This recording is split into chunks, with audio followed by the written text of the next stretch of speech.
20. And it's also the Lord's Day reading for day 34. It says, "And God spoke all these words, saying, I am the Lord your God, who brought you out of the land of Egypt, out of the house of slavery. You shall have no other gods before me. You shall not make for yourself a carved image, or any likeness of anything that is in heaven above, or that is in the earth beneath, or that is in the water under the earth.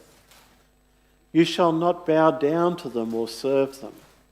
For I, the Lord your God, am a jealous God, visiting the iniquity of the fathers on the children to the third and the fourth generation of those who hate me, but showing steadfast love to thousands of those who love me and keep my commandments. You shall not take the name of the Lord your God in vain, for the Lord will not hold him guiltless who takes his name in vain. Remember the Sabbath day to keep it holy. 6 days you shall labour and do all your work, but the seventh day is a Sabbath to the Lord your God.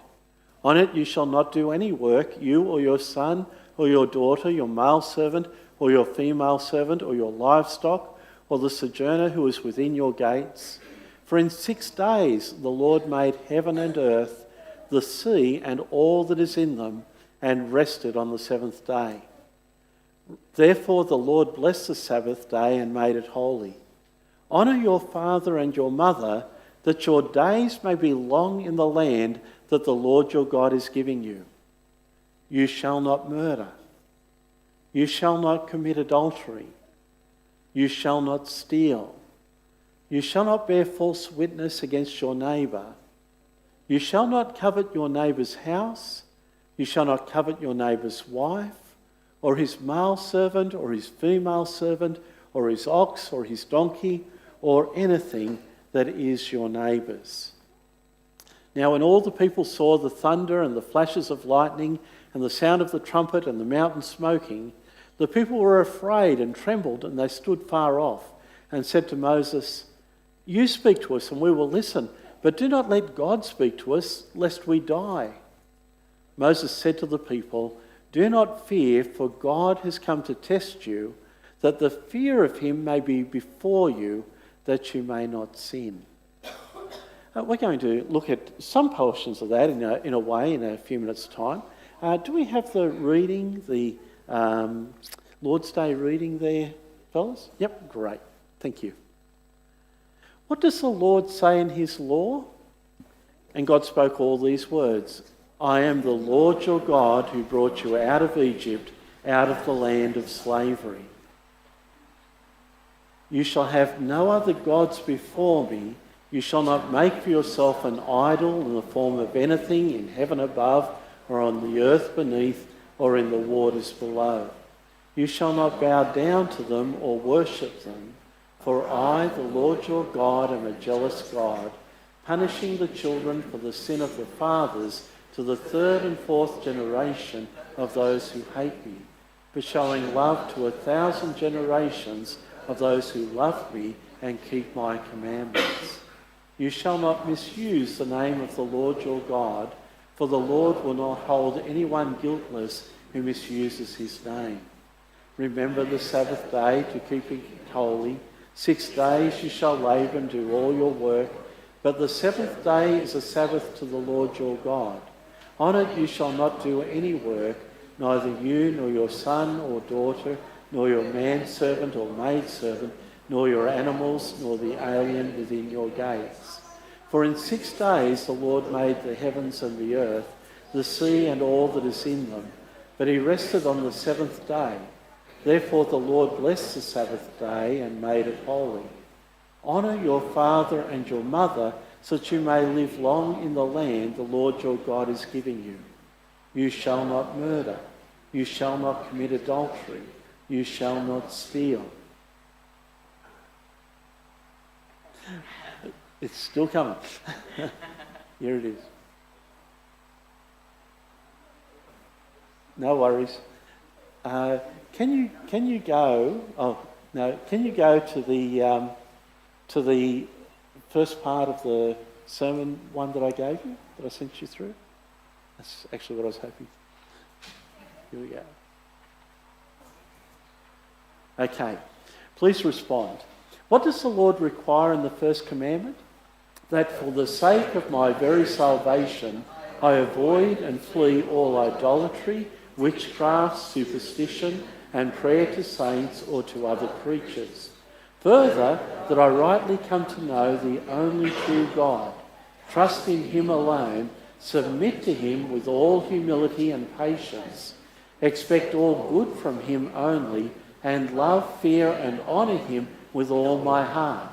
In short, that I forsake all creatures rather than do the least thing against his will. What is idolatry? Idolatry is having or inventing something in which to put our trust instead of or in addition to the only true God who has revealed himself in his word. Terrific. And the next slide. And I'm going to sit you down. And let's go to the next slide. Okay. Now, what we're doing is I'm going to back you into the sermon. You know what that means? We're going in reverse. What's that mean? Ecclesiastes 12. We're in Ecclesiastes 1 and 2, not Ecclesiastes 12. But what Solomon does is gives you the answer to all the problems at the end. But today, because we're dealing with Ecclesiastes 1 and 2, we're going to look at all the problems that people have. I don't want to leave you messed in problems. That's not good. I can tell you all the things that won't work in life. Solomon tells you all the things that won't work in life, but right at the end he tells you the things that do work. So Ecclesiastes 12:13 says, "The end of the matter, all has been heard. Fear God and keep his commandments, for this is the whole duty of man. For God will bring every deed into judgment with every secret thing, whether good or evil." Then the next slide.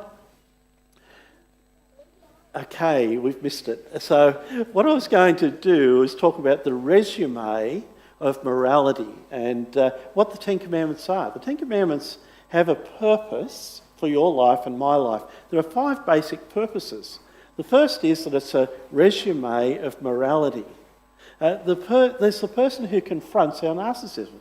It says that he is the Lord our God. I am the Lord your God who brought you out of the land of Egypt. So what God's saying is that he's God and you're not. That's actually a really big principle.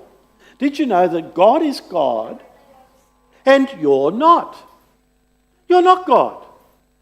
But most people go through their life in our society thinking they are God, that they can find the source of their own happiness in themselves. And as people get older, they either get grumpy because they didn't find that they were God, or they get disillusioned.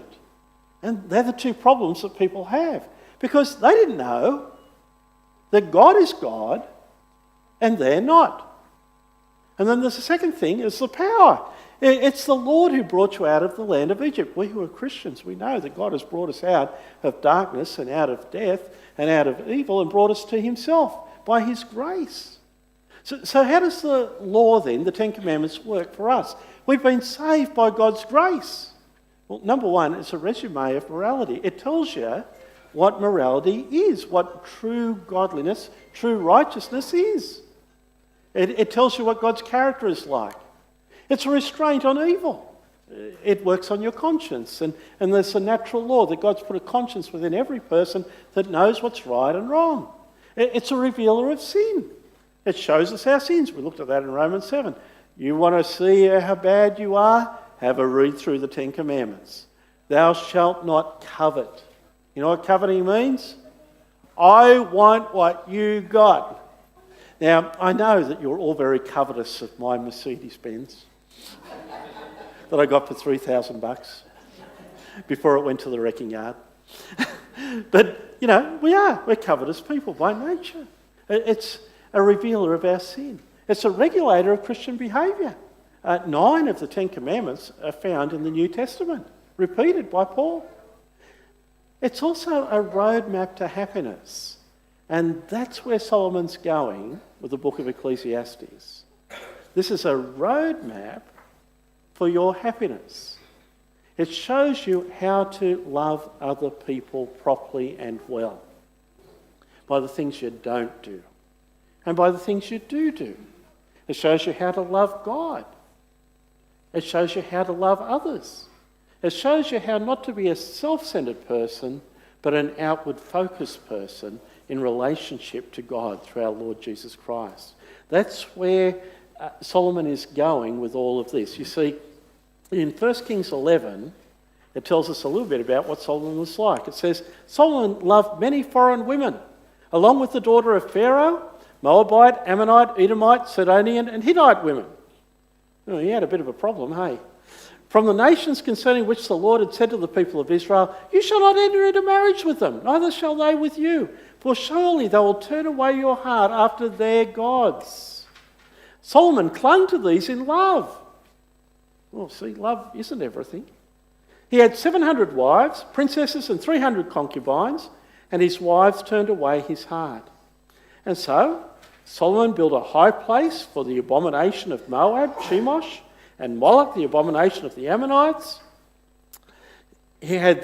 Solomon went after Ashtoreth, the goddess of the Sidonians. Oh, you know, all these ancient gods, what are they about? Well, actually, they're a bit more relevant than you realise. Ashtoreth was actually a female figure that was used for pornographic reasons. Does that meet us here in our culture today?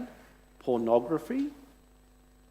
Yeah, that's how people's hearts get turned away from the living God. Baal was likewise a male figure for pornographic reasons. And so they began to worship this stuff. It got a hold of their hearts and turned them away from the living God.